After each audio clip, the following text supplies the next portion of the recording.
Hello. Welcome to the Evolve Vets podcast. I'm Anna. And I'm Bethany. And we're two vet school besties who took our passion for growth and innovation and turned it into a method for the modern vet to thrive. After quickly rising into leadership roles, we dove deep into the world of self-development. Along the way, we saw others dealing with anxiety, perfectionism, imbalance, and burnout.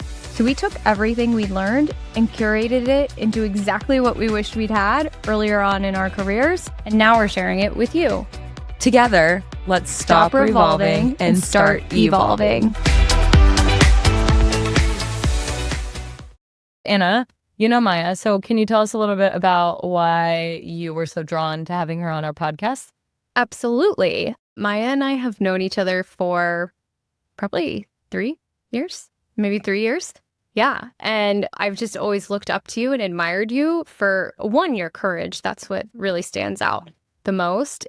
It can be tricky to find female role models who are so courageous and confident.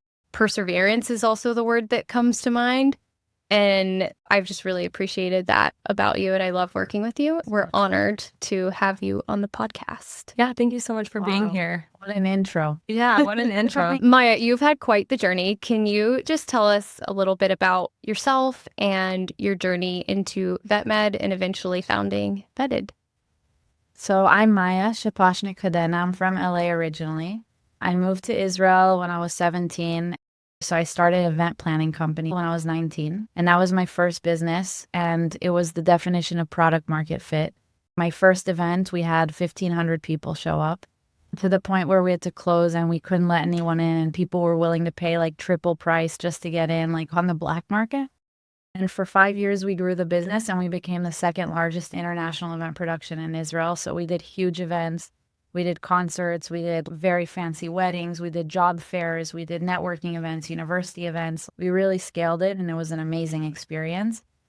I sold that company, moved to the States, and I became a fundraiser, which I never thought I would do, but it was something I was passionate about. I'm both American and Israeli, so I did it on the relationship between the United States and Israel.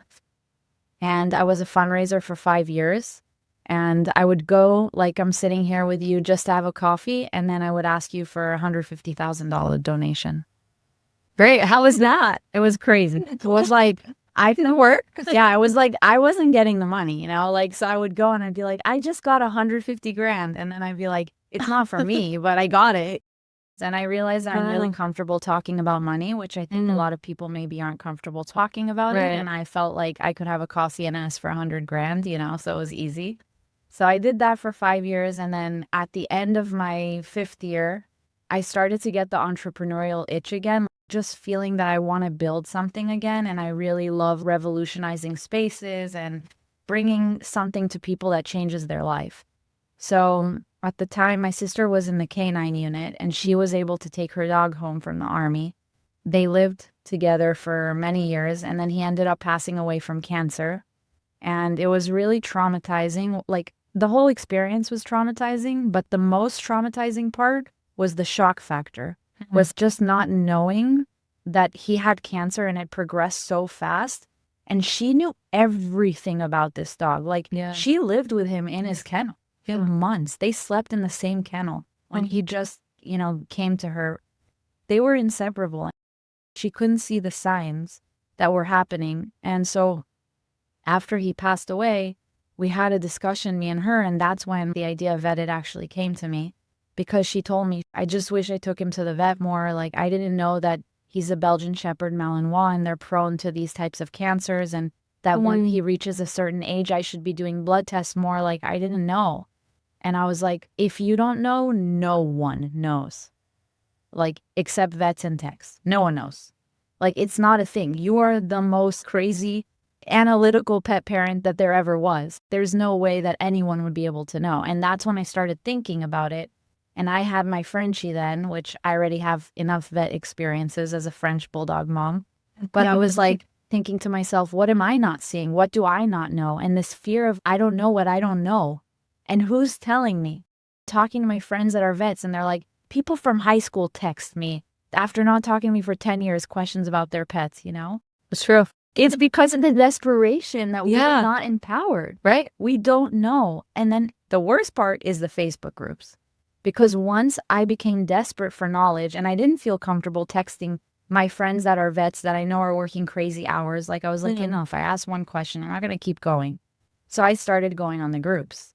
And that's when I was like, oh my God, this is not sustainable. No. Because like you get bashed in those groups for being a bad pet parent and people are all new opinions and they're all conflicting. And I realized to myself, like, who's really focusing on empowering the pet parent? Like who?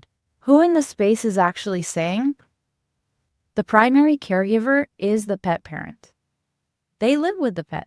They're there. They're feeding, bathing, cleaning, kissing, cuddling, taking care of. They're paying. That's the primary caregiver. So somebody needs to empower them on all things preventative, on all things that are proactive, and stop being reactive in the space. And that's when I said, that's what I want to do. So I applied to business school. I went to Chicago Booth, and I told them in the first day of school, it was on the Zoomiverse because of COVID, but I told them on the first day of school, I'm not going to banking, I'm not going to consulting, I'm not doing any of the post-MBA jobs. I'm founding a company in preventative healthcare for pets. And I'm never working on my resume again. So if anyone wants to reach out to me, find me on Slack. And that's how I started Vetted. Wow, what an amazing journey. That's an amazing story. It's so needed because as veterinarians, we're trained to treat diseases and we're incentivized to treat the diseases, not necessarily to spend the time with the pet parents and be able to empower them to like brush your dog's teeth at home, or here's how you clean out the ears. And so there really is no one with the medical background empowering pet parents in that way. So very cool. I did learn about that at Veg because I reached out to Dr. Bessler and he was my mentor from before I went to business school. And I told him like, listen, I want to go into vet med and I'm coming from the pet parent side. I'm not coming from the vet side.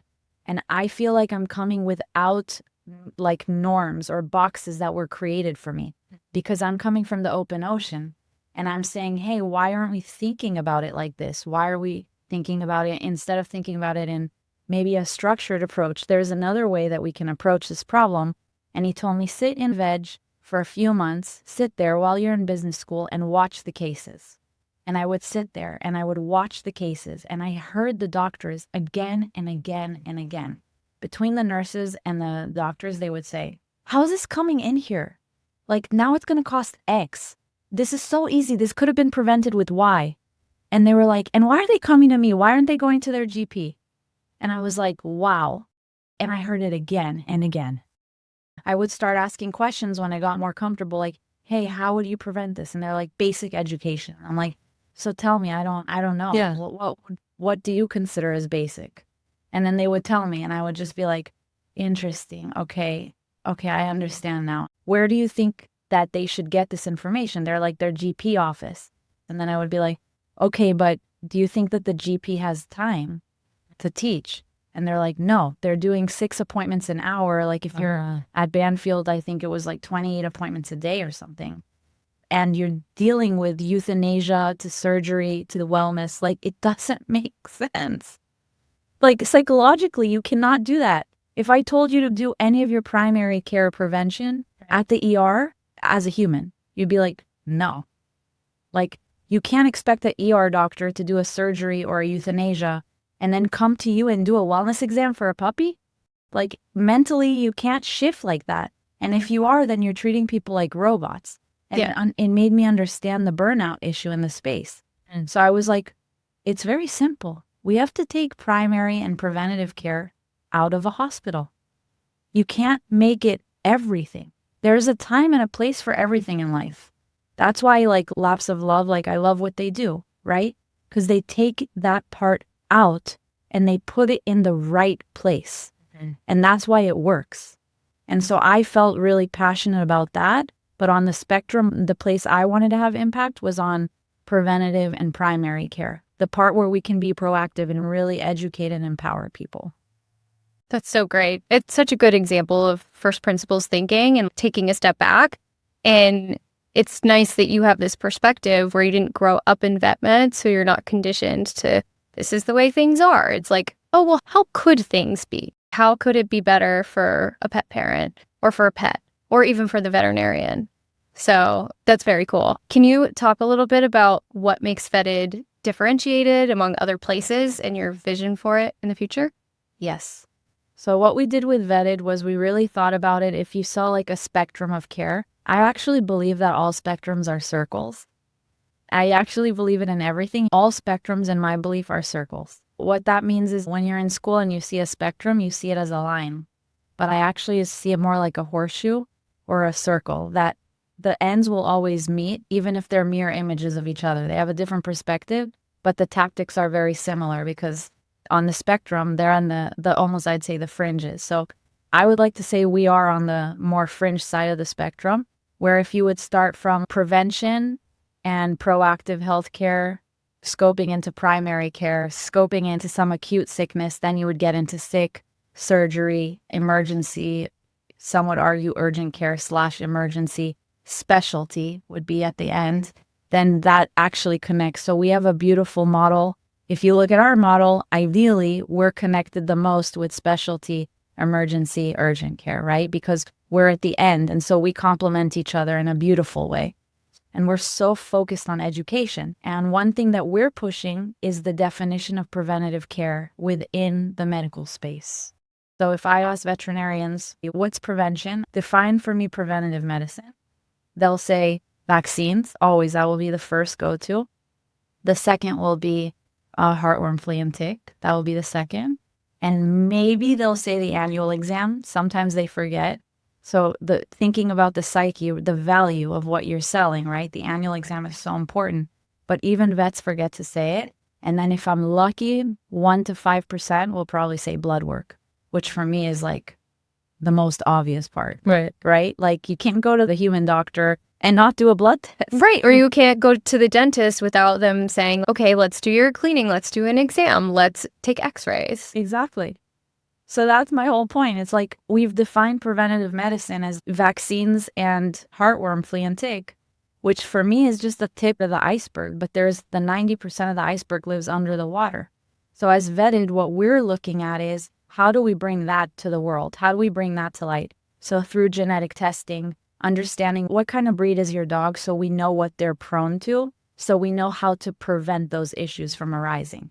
So, for example, my Frenchie, we did the genetic testing on him, and he came back as not only a carrier, both his parents had it, unfortunately, for IVDD.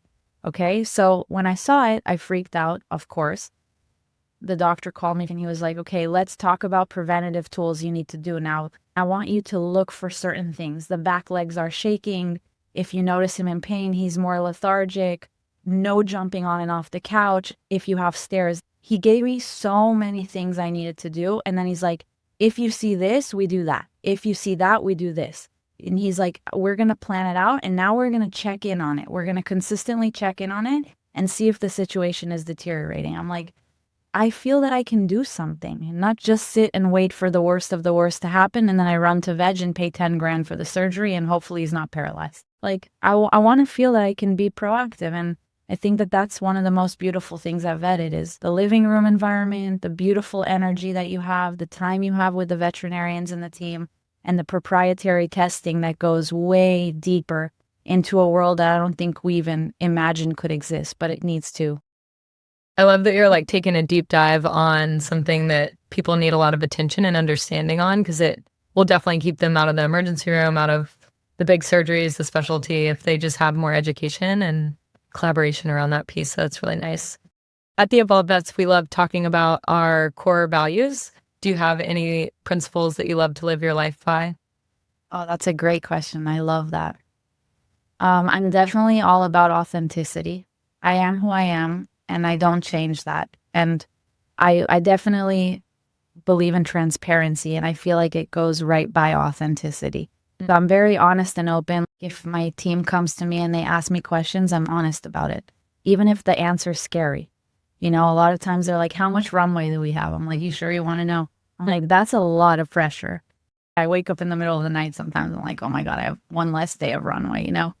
So I'm saying, I tell them I'm going to fight. We're in an early stage startup. This is part of the grind. This is part of the chase. And we've been here before, I remind them. Last time we raised a round, we were 6 days away from bankruptcy. 6 days. And there was nothing I could do. I mean, it was months of negotiations, months of diligence, months of paperwork, delay. And I don't control that bank account. I'm the receiver, right? I can't go into their bank account and put in the order, So 6 days away. And I remember sitting there and being like, wow, now I'm nervous. We're really close. I'm not going to be able to pay the next cycle. Like, it's scary. And my team, like, we just all held on to each other. And I remember at the time, my chief of staff was Brandy, who's now on our advisory board. And she called me and she's like, pull over. So I pulled the car over. I was driving and she was like, the money's in the bank. And I just like, okay, we got it. And we got it done, But it was just, that's how it is. And if my team will ask, I'll still tell them because it's the truth. And the truth wins. The truth will always prevail. So for me, it's authenticity and transparency. And I don't do what I don't feel that I could live with. I don't do it. I don't care how much money I could make. It doesn't call me.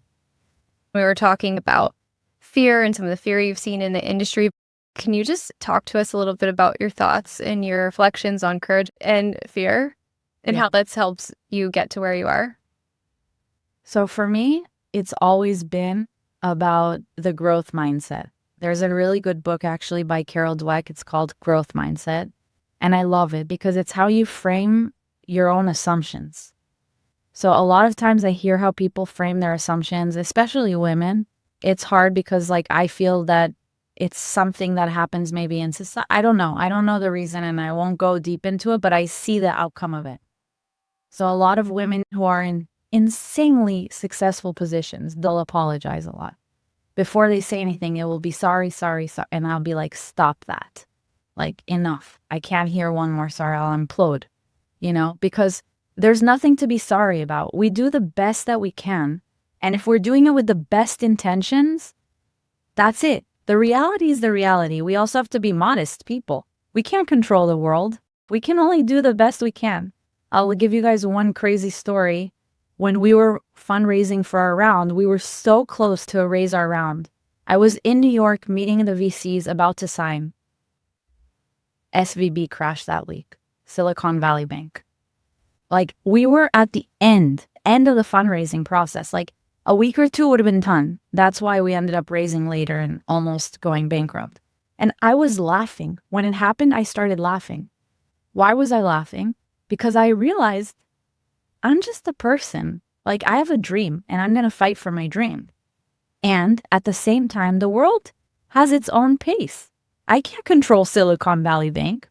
And so instead of going into severe depression and feeling like that's it, it's over and colossal, of course I had the thoughts first. Sometimes they come, yeah? I'm not saying that I'm like immune to it. They definitely come and I know how to talk to them, those thoughts.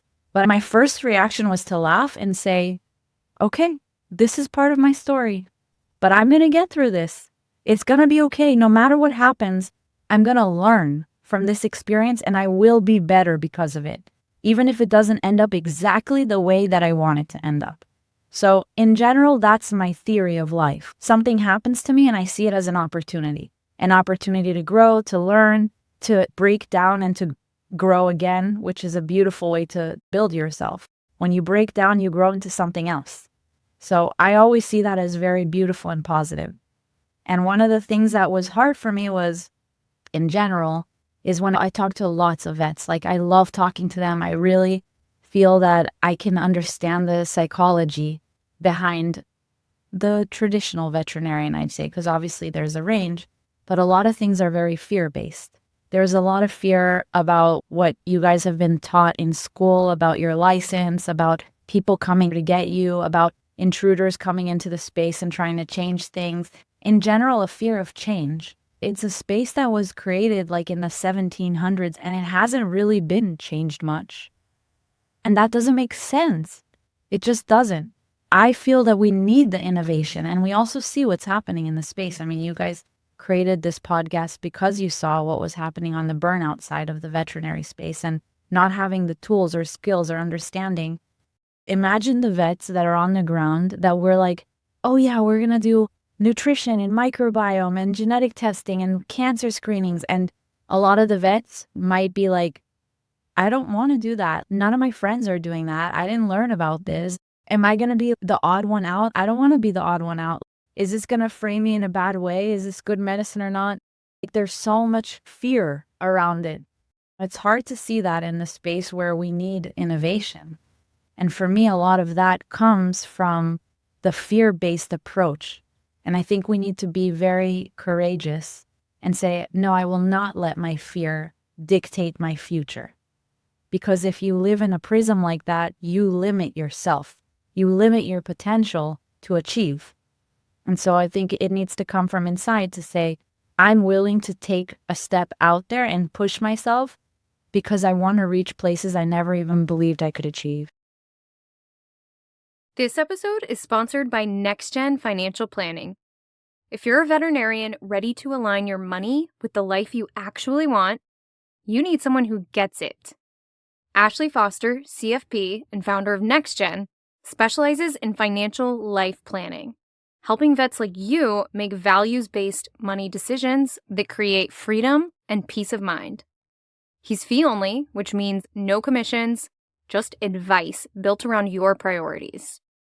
Learn more at nextgenfp.com. That's nextgenfp.com.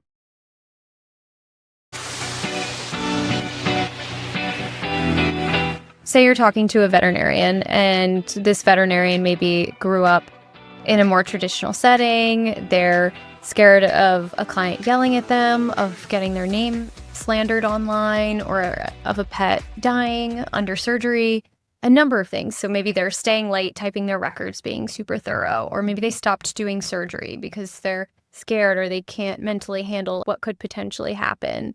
They're just really stuck in that state, and maybe those experiences are real and have happened. What advice would you give them to start thinking differently? Yeah, it's a great question. And I've faced a lot of those scenarios. I get really close to a lot of the veterinarians because they open up to me and I open up to them about the struggles I have as an entrepreneur, the fears I have, the challenges I face, so that they can see that it happens to everyone who puts themselves in a leadership role. It's just part of the definition of what you need to do.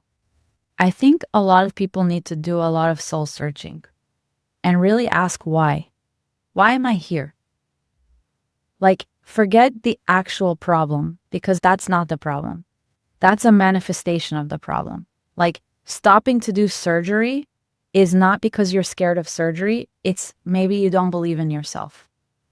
You understand? Like, you need to go backwards. You can't go forwards if you don't go back a little bit. So I would ask a lot of times, why? Why do you feel this way?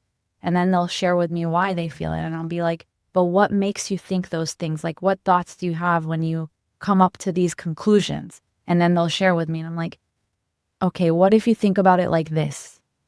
And that's why I say it's growth mindset, because you need to change the way you think about something, because you're creating assumptions in your head which yield to a certain conclusion.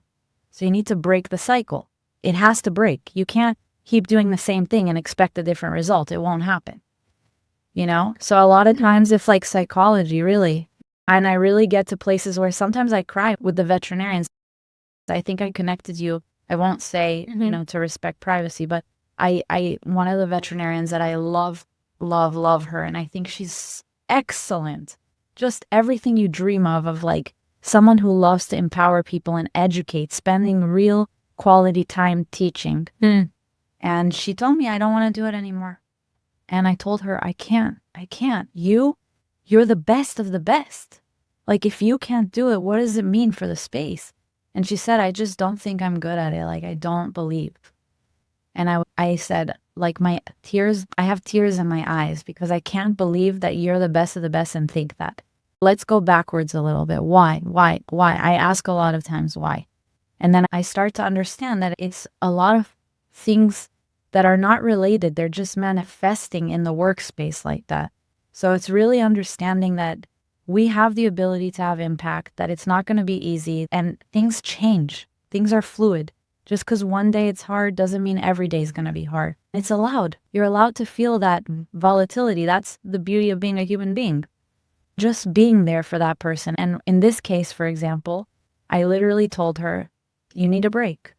You're burned out. It's too late now. You need a break. And it's okay. And it's real. And it's needed.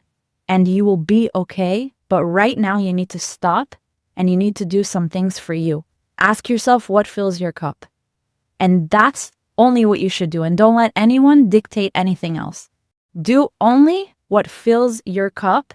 And when you heal and you start to realize your self-worth, you will come into the space and you'll shine because that's your natural tendency. And then you'll naturally fill your cup. But you need to learn how to do that and break that more negative cycle.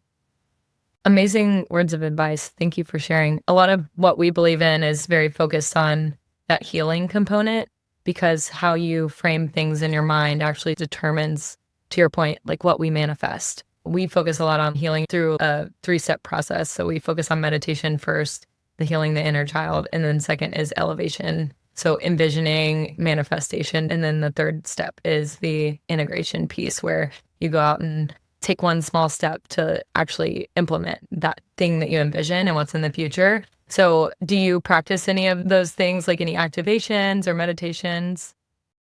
I really believe in manifestation. I remember the first time I brought it up at Vetted on a team call, everyone exploded in laughter and they're like, where is she going with this? And I was like, we're all manifesting our future right now. Let's go. They were all laughing because they thought I was kidding. And I was like, I'm not kidding. I'm serious. I really believe in this.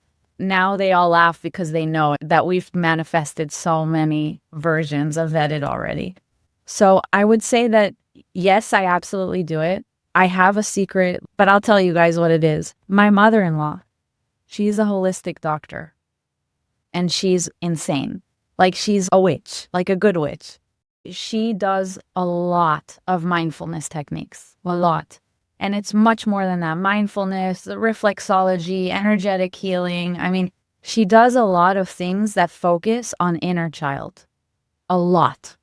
So I feel very blessed because I have her right next to me. And I open up to her all the time about what I'm going through. And me and her will do a lot of techniques, even magnetic therapy. I don't know if you've ever heard of that, but it's a whole world. She has a Mother Mary energy to her. But she looks like Princess Diana, so there we go.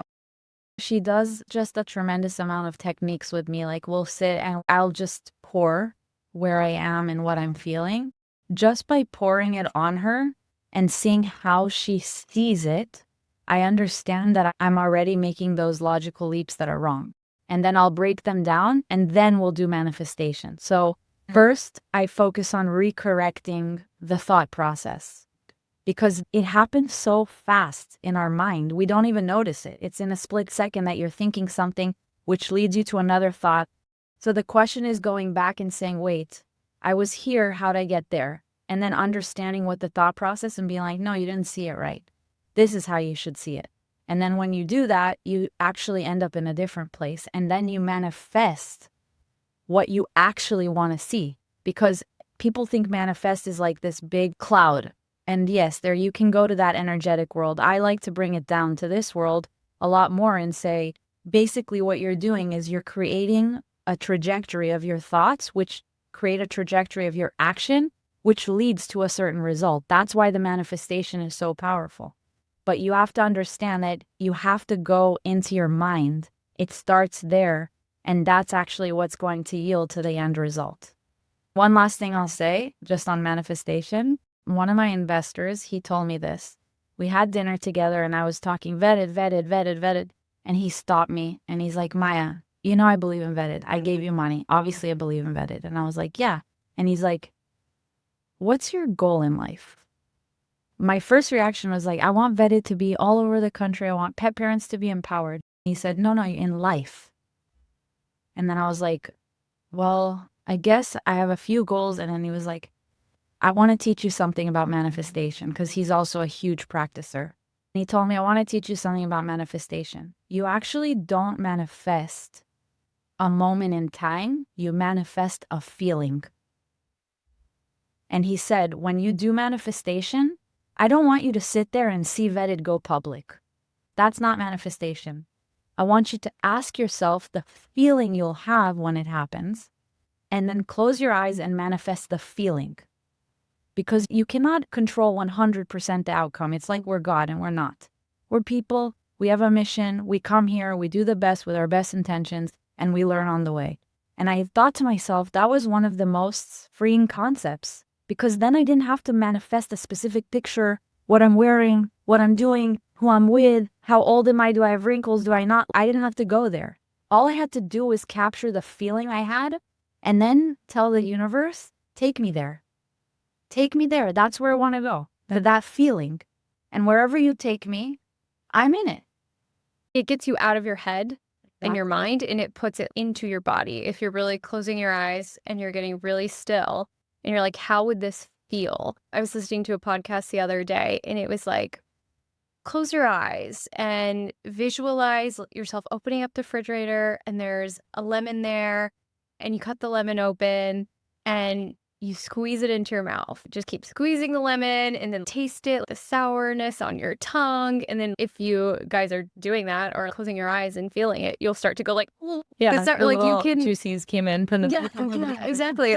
You can experience the feelings that you want to embody in the now, but you just have to be really intentional about creating that. Exactly. I felt the lemon too. Yeah. I'm still...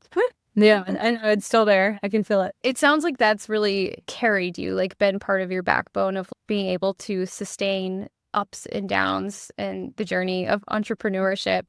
Do you have any advice for other women who maybe want to start their own business, raise money, whatever it is, something bold that feels a little bit scary for them?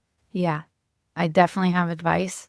Surround yourself with amazing people. Surround yourself with people you look up to. Period. I mean, I feel very blessed because I have you in my life, Anna, and I definitely look up to you, really. And I love to work with you. And I feel like every time we work together, there's that it factor. Like there's two people working and then there's something when there's a connection and something much more comes out of that, right? So you now know a lot of the advisory members of Vetted. Like there's that it connection with each one. And it took a while to get there because in the beginning, you may be focusing more on titles and background and influence and other things that are more rational approaches. And I'm not saying to omit that. Of course, there should be some filter of that in the business. But then there's like a group of professionals. And one day you get to the choice where you get to pick which one should be with you and should be with you really for real. Like they should know the truth about where you are. And I open up to a lot of people. If I go through something personal, I'm like, I'm going through something really hard. And I'm also running the company and it's hard to do both. And I'm surviving, but emotionally it's taking a huge hit on me. And I'll tell that to my advisors and they'll be there for me. So find that team where you have that it factor. And even if you're negotiating, one is more famous than the other, it's okay. Because that value will bring you so much more than a title or a role because they're in it with you, right? So I would say that's one piece. For the second piece about fundraising, I think first identify what kind of business you want to have. If you want to have a small business and you don't need much funds, then ask yourself if you really want to take money from your family and friends. I did that. I took the first round. We're all family and friends. Something I have to live with every day. What was that experience like, and what does that mean? Yeah, it means that if Vetted, doesn't work out for any reason, I lost my friends and family, like significant money for them, and I have to keep living with them. I have to keep seeing them. I'm going to see them every weekend, every holiday, every this, and it's going to be there. It's in the room with us. It's something that you have to think about if you're willing to take that type of pressure in your life, because then you don't really have anywhere to hide. You don't have a safe space, and that is a really big deal. I remember my brother, for example, he invested in Vetted and he's like, I just want you to know that you can lose all my money. And he's younger than me, so he doesn't have that much money, but still, he's almost a dermatologist. So God willing, he'll have plenty. But he told me like, I'm giving it to you because I believe in you. And I just want you to know that I believe in you. So if you lose all the money, it's okay because I didn't give you the money so that you could give me crazy returns. I gave it to you because I wanted you to know that I put my money where my mouth is and I want you to succeed. And I was like, okay. And then I said, but if we talk on the phone, can I open up to you about things I wouldn't tell my investors? Like immediately, I always tell them things, but I don't tell them everything all the time and all my emotional whatever. And he said, for sure. And I said, good, as long as it doesn't get weird between us, because then that sucks for me. I don't have a person to open up to. So just if you're fundraising, just ask yourself, who should you take the money from? Like, what kind of business do I want? And then what am I really willing to give up when I take funds? Because you're always giving up something. So just make a pro and con list. And then you can always find me on LinkedIn, and I'm happy to help any entrepreneur in general. I love helping people. I focus more with women just because there aren't that many women entrepreneurs. So they find me either through business school or other means in the vet space, and they write me, and then I meet with them for 30 minutes or an hour, and I give them my take on their business, and I connect them. If I have anyone in my network that fits, I connect. Definitely use your network and use other entrepreneurs that want to help you. Speaking of how do we get in contact with you, are there ways that we can let our community know?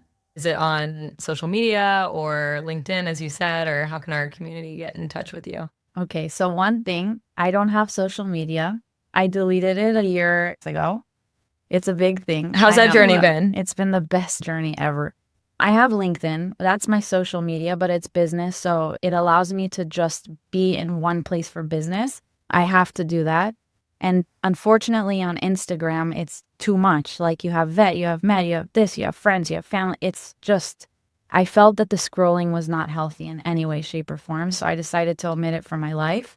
So the best way to get a hold of me is LinkedIn through, my name is Maya Shaposhnik Cadena, Vetted Pet Health.